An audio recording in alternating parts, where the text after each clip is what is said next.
Hi ladies, I'm back and I'm going to finish the second part of my video. I left off where I was telling you how important communication was in any relationship. Also, as I said, I was married, divorced, and then I started dating. Okay? Dating is hard, especially when it comes to children, you know? I would see girlfriends that would go out to the club on a Friday night, and Sunday the fool was sitting up in her house. And I say fool because she didn't know he could have been Chester the molester. The few years that I was single and I dated, they didn't see my babies, because the way I seen it, my dating and mating had nothing to do with my children. I would have them meet me there wherever we're going, pick me up around the corner. For instance, I lived in an apartment complex and I lived near an AM PM. If I had a date, I told him, pick me up at AM PM. I didn't let him know where I lived because, like I said, until I knew that was going to be a solid relationship, I didn't let him be a part of my life or my children's, because I didn't want my children to see every Tom, Dick, and Harry that I dated, and I just mean dated, because it was irrelevant to the whole situation. And it's so funny because when I was dating my ex-husband, like I said, I would have him pick me up at AM PM. Later on, he would joke with my daughter and tell her, yeah, your mama thought I was a serial killer. She would never let me come pick her up. You know, but that's how I was, and that's how it was going to be.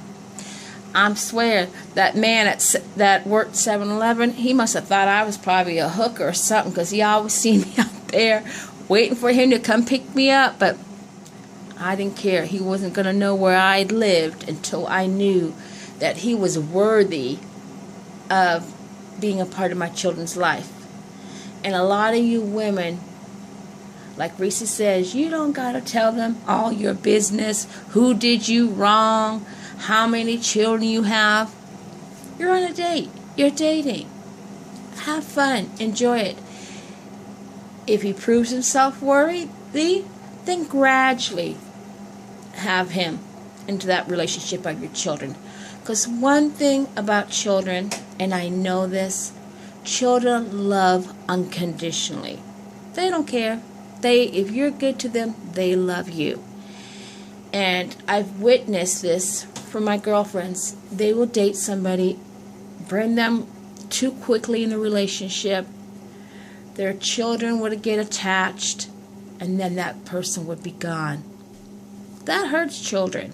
So use this to some advice that I can. It didn't come out right. I mean, just think about it before you do it, you know? Another thing, when you do have a good man, like now I'm dating, and let me tell you, I have a good man. He loves me for me. He loves me for my faults. I ain't perfect. Ain't nobody perfect, okay? He is wonderful. He is wonderful for me. He's perfect for me.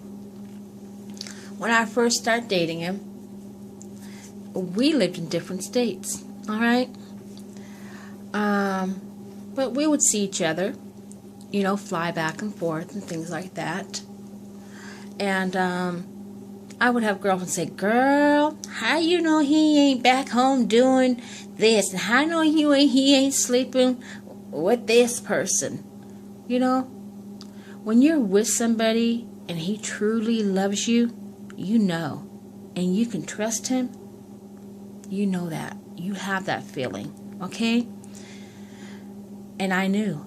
That man, to this day, calls me in the morning when he gets up. Even during the day, he will text me, tell me to have a wonderful day, that he thinks about me, and he loves me. He calls me in the evening to tell me good night. That's how you know, all right? You know. And it's hard. It's hard to find a good man because a lot of us women, we have a tendency to let our heart overrule our head. We all want to be loved. We want that unconditional love. But sometimes we don't see the warning signs. And you got to look for them, ladies, because trust me, those men, they're showing it to us. But as the women, sometimes we just don't want to see it. You know?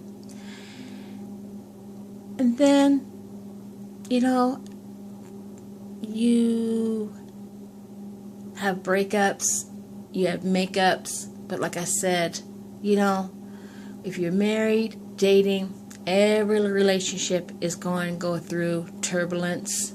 Every relationship is going to have its up and downs. And I had a girlfriend. She was married for a very long time. And her husband cheated on her. Of course, you know, first came the anger and the crying and the hurt. And she asked me, should I leave him, Rose? What should I do? And I told her, you know what? You got to do what's best for you. I'm not saying to leave him. I'm not saying not to leave him. But you know what? Men are men, okay? And I told her, pray on it. You know, go home, talk to him. You know what? And they worked it out. She's still together. They're still together. And they're happy, you know. And I know some women, you might say, I wouldn't go for a cheating man. Well, you know what? All I got to say is you don't live in that person's life. And the only ones know that what goes on behind closed doors are those two people. And that's all that matters, you know?